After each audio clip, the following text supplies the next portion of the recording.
Aujourd'hui, donc on est dans le département commercial à l'export international. Un industriel de l'agro vient nous voir et nous dit je voudrais expédier une dizaine de conteneurs depuis Roquefort jusqu'à Détroit. Nous, on prend en charge, on fait toute la partie tarifaire, on achète la partie transport et on vend à notre client une prestation de service porte à porte. Sur l'ensemble de notre périmètre, on fait à peu près 38 000 TEU. On fait à peu près 70 millions d'euros de chiffre d'affaires pour une équipe commerciale d'une vingtaine de personnes.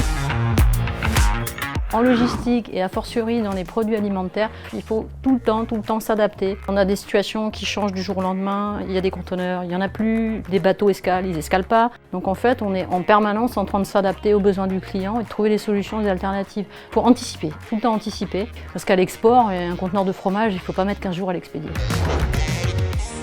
On a dans notre équipe des gens de différentes nationalités. On est à l'écoute des marchés internationaux en fait. Nous, groupe Seafrigo, là où on s'est démarqué par rapport aux autres, on est allé à destination dans les pays où on expédie, rencontrer les clients, on est allé à l'écoute de leurs besoins. Et maintenant, donc, on consolide nos flux, on a beaucoup développé l'activité. On a une deuxième démarche où on construit des frigos à destination, là où sont nos flux export majeurs.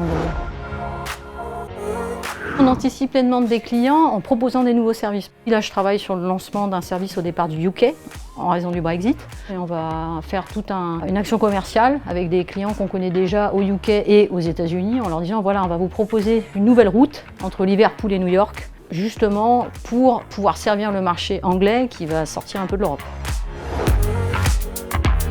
On est dans un métier qui est peu connu. La logistique, c'est pas glamour, ça intéresse pas grand monde. Par contre, il y a énormément de possibilités parce qu'on fait confiance aux jeunes, on les forme. Il faut compter à peu près 2 ans. Et après, moi, je les emmène sur zone et on y va.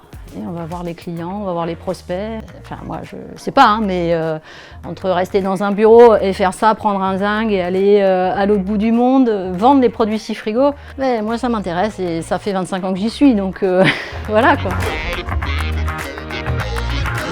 La logistique telle qu'on la pratique, c'est varié. C'est du conteneur, on fait aussi de l'aérien. On doit utiliser des semi-remorques, des plateformes, parfois on utilise le train.